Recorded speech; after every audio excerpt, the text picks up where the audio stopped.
Épître aux Hébreux, chapitre 7.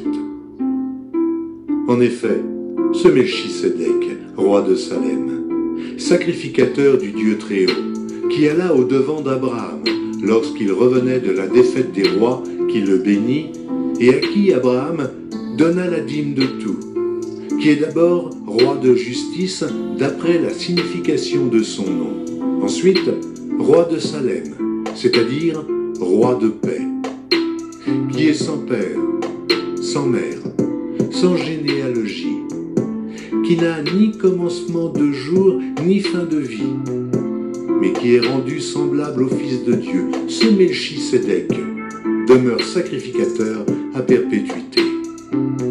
Considérez combien est grand celui auquel le patriarche Abraham donna la dîme du butin. Ceux des fils de Lévi qui exercent le sacerdoce ont, d'après la loi, l'ordre de lever la dîme sur le peuple, c'est-à-dire sur leurs frères, qui cependant sont issus des reins d'Abraham. Et lui, qui ne tirait pas d'eux son origine, il leva la dîme sur Abraham, et il bénit celui qui avait les promesses.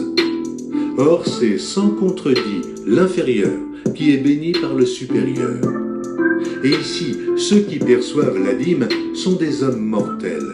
Mais là, c'est celui dont il est attesté qu'il est vivant. De plus, Lévi, qui perçoit la dîme, l'a payé pour ainsi dire à Abraham, car il était encore dans les reins de son père lorsque Melchisédek alla au-devant d'Abraham. Si donc la perfection avait été possible par le sacerdoce lévitique, car c'est sur ce sacerdoce que repose la loi donnée au peuple, qu'était-il encore besoin qu'il parût un autre sacrificateur selon l'ordre de Melchisédek, et non selon l'ordre d'Aaron? Car le sacerdoce étant changé, nécessairement aussi il y a un changement de loi. En effet, celui de qui ces choses sont dites appartient à une autre tribu, dont aucun membre n'a fait le service de l'autel.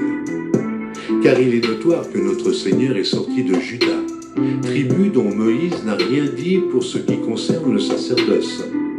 Cela devient plus évident encore quand il paraît un autre sacrificateur à la ressemblance de Melchisédek, institué non d'après la loi d'une ordonnance charnelle, mais selon la puissance d'une vie impérissable.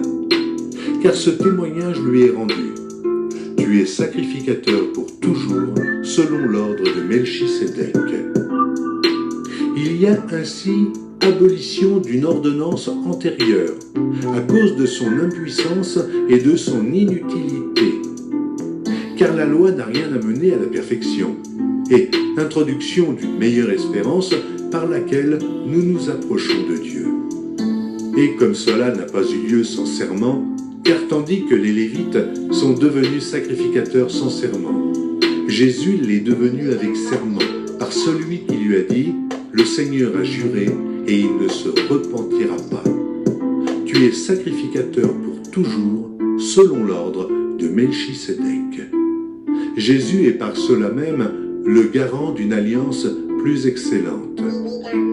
De plus, il y a eu des sacrificateurs en grand nombre, parce que la mort les empêchait d'être permanents. Mais lui, parce qu'il demeure éternellement, possède un sacerdoce qui n'est pas transmissible. C'est aussi pour cela qu'il peut sauver parfaitement ceux qui s'approchent de Dieu par lui, étant toujours vivant pour intercéder en leur faveur.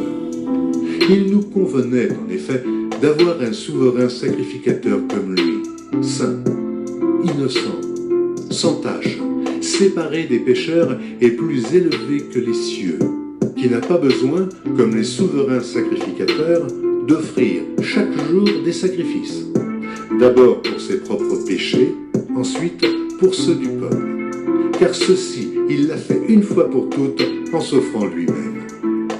En effet, la loi établit souverain sacrificateur des hommes sujets à la faiblesse. Mais la parole du serment, qui a été faite après la loi, établit le Fils qui est parfait pour l'éternité.